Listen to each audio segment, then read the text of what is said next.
Maybe I read this map wrong. Nope,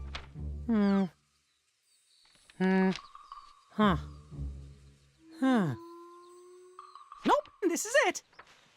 Minnie! Oh boy, it's great to see ya.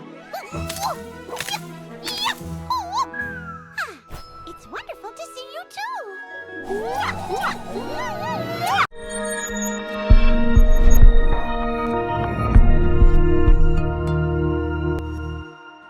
Disney Illusion Island is a bit of an anomaly in the modern era of gaming. Neither a throwback nor something entirely new, it sits somewhere between both, instead offering a safe experience for newcomers to get involved with a genre many have loved for decades now, eschewing combat entirely in the pursuit of excellent platforming, even transforming boss battles into puzzles, all underpinned by licensed Disney goodness and a whimsical look and sound that can't be ignored. But whether you'll garner enjoyment from all of that, well, it's a bit more tricky to say. Mickey, Minnie, Donald and Goofy have been invited to a picnic in Monmouth, and showing up it turns out that the invite was a ruse by the leader of the Hokans, Toku. The 3 mystical tomes of knowledge have been stolen and he needs the help of heroes to return them. Obviously Mickey and co are those heroes and set out to rescue them. The framing for the adventure works, and there's a healthy amount of in-jokes and nods to camera that make you realise that not only are developer D-Lala in on it, but so are our protagonists. There's pedigree and knowledge of a genre here from the developer. Within minutes of taking control, you're at an impasse that requires a double jump to cross, and within a few minutes more, you've met Mazzy, an inventor of sorts who pops up throughout the game when you need him to give you contraptions that solve these platforming issues. Double jump is quickly followed by wall jump, then slightly more slowly joined by things like swinging mechanics, a floating one, and so on. And while none of this will be anything close to a surprise to fans of the Metroidvania genre, it is nice to see the effort and attention to detail made by the developer here. For example, whichever of the 4 heroes you're playing as, and you can change whenever you load your save up, Mazzy will provide a different tool for the job. To float up airstreams or glide after a jump, Minnie will be given a cute umbrella, while Mickey will have a bicycle. To smash through the breakable platforms, Donald would have something different to Goofy, and while the characters all play the same mechanically, it's an almost unnecessary level of detail that shows care and attention, and is admirable. I mean, even the animations change above your health icon when doing these things. That's just a touch of class. Split across 3 major biomes, you will be essentially following a marker from place to place, playing through the story. There are mini sections within the biomes that require 3 keys to be collected before progressing, and often the story and requirement to gather a new skill will divert you back to the way you came, or to another new area. There's little navigation required in truth, but the map is well done and marks everything you found or might need to pay attention to.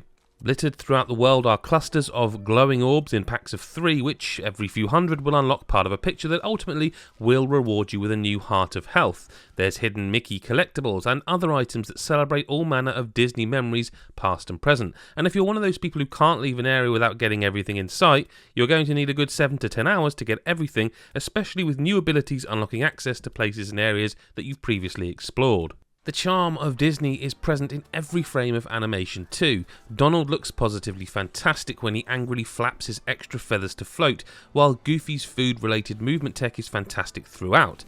Being brutally honest, while there is voice acting for the characters, I'd have liked more. Outside of major cutscenes, which look stunning by the way, a lot of conversations are punctuated with the JRPG style of each character having 1 or 2 lines that are repeated.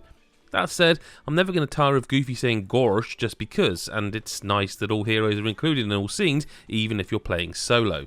Speaking of which, while it is offline only, the co-op offers a really accessible way to play with people of all ages and abilities. You can select your own difficulty, which ranges from starting with 1 heart to being made invincible, and there are co-op specific moves that can help out players of lesser ability, including giving an extra heart, increasing jump distance, and even summoning when underwater. Player 1 is always followed by the camera, so if someone does get left behind, they're warped ahead to that person. It's a very accessible game overall, and while some of the platforming will be best experienced by long-term players, anyone could play Disney Illusion Island, as long as you're prepared to customise the options just a bit to make it work for you. Therein, however, lies one of the main issues within Disney Illusion Island. It's just so easy for long stretches of time. Checkpoints are 10 a penny, and once you realise how close together they are, death sometimes just becomes a loading screen and nothing else.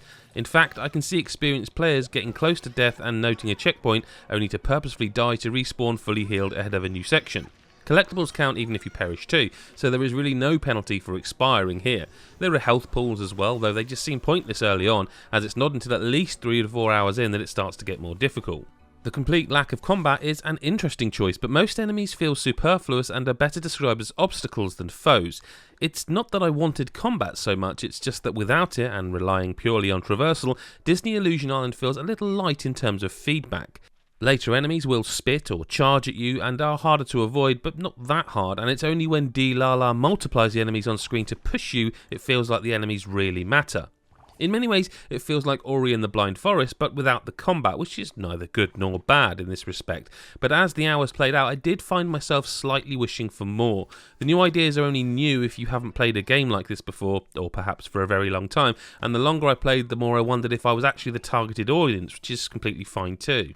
But Disney Illusion Island is packed full of great characters and gorgeous artwork. It's a responsive platformer that gives you plenty of control over movement while stripping out the combat from a genre that rarely attempts an idea like this, and adding in a boatload of accessibility options to give newcomers of all ages a chance at trying a much-loved genre that's often known for being difficult.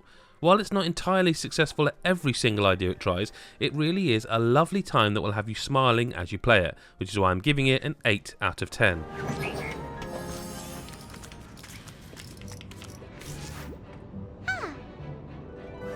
Hey, Adam from godisageek.com here. Hope you enjoyed our video review of Disney Illusion Island.